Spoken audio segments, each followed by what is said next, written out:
runs open up the outside zone runs. The outside zone runs open up the inside zone runs. So, I mean, they complement each other, but we just got to complement them better. Was your touchdown an inside zone run that you just...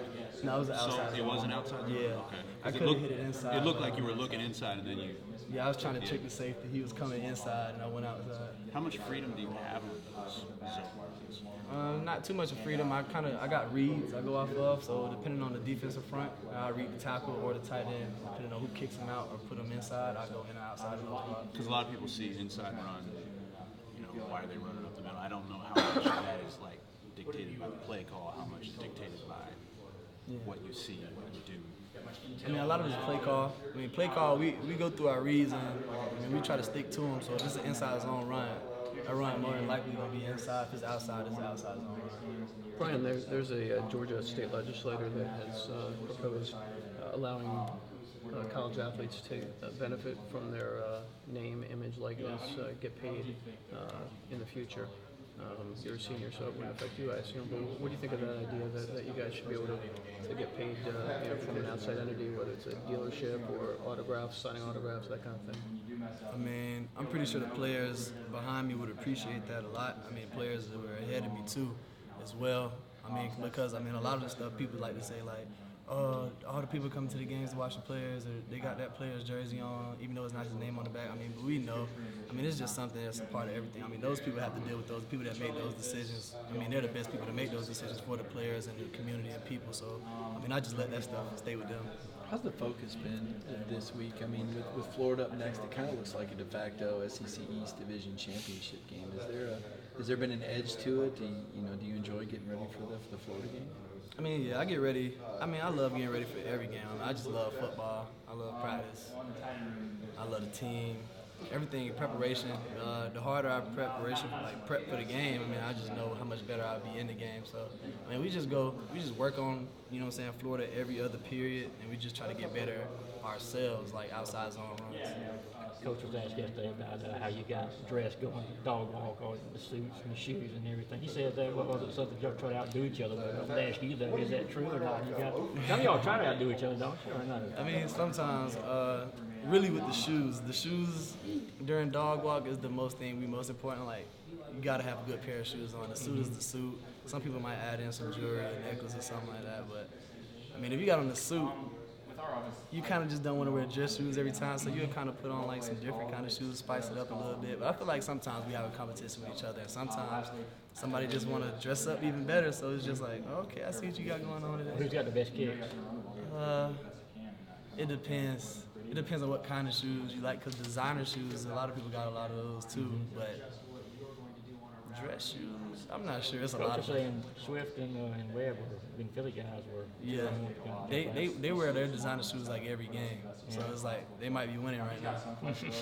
I came in on telling this, but do you set this stuff out the night before what you're going to wear for like the dog walk or anything, or? Yeah, I mean, you kind of do. Sometimes you even have two suits, because you will use one suit to walk over to the Georgia Center Hotel, then the next suit is what you'll wear for the dog walk when you leave out, so you catch everybody else off guard, like the team and everybody else. It's like, dang, you had that on yesterday.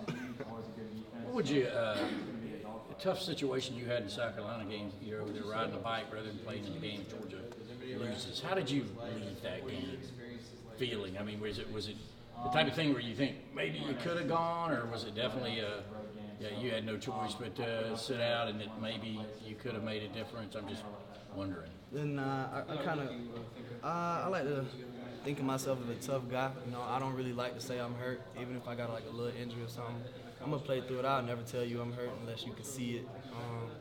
Really, me warming up on that bike, I was trying to see how I could go, if I can get it loose enough to go, because that's how bad I wanted to play in the game.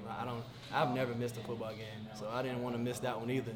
And so that really hurt me, and I was trying to see if I could go, and it was just no chance I had of playing in that game. My back was really hurt. Going back to the offense, with all the concern, and we're dealing with the fans all the time, and there's just a lot of concern over what you guys are doing. And even though you had the rain last week, I think that kind of fed into it. No points in the first half.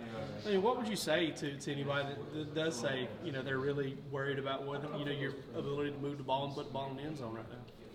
A lot of those situations, well, from Saturday, we had the outside circumstances like the rain, cold weather. I mean, the ball was wet. We couldn't throw it that deep. I mean, I say this. I mean, it's just football. On any given day, you can be beat by anybody. I mean, both of those teams are SEC teams. They're in the East. They got something to prove. We got something to prove. We all trying to win at the end of the day. I don't really think there's nothing else that factors into it. What did I just want to follow up on the back thing? Did you have to have a lot of stuff done, to get?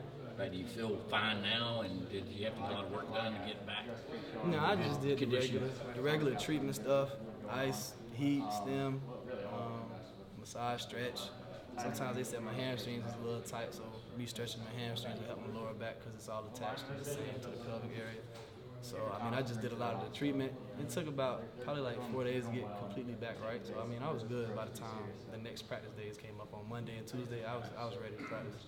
I think when people think of extending the offense and stretching the opposing defense out, they think of throwing the ball downfield and stuff like that. But those outside zone plays you mentioned before, what role do those play in kind of extending the defense and opening up those runs up the middle too? I mean, it kind of keeps the defense honest. So if we run an outside zone, the linebackers got to come out of the box a little bit.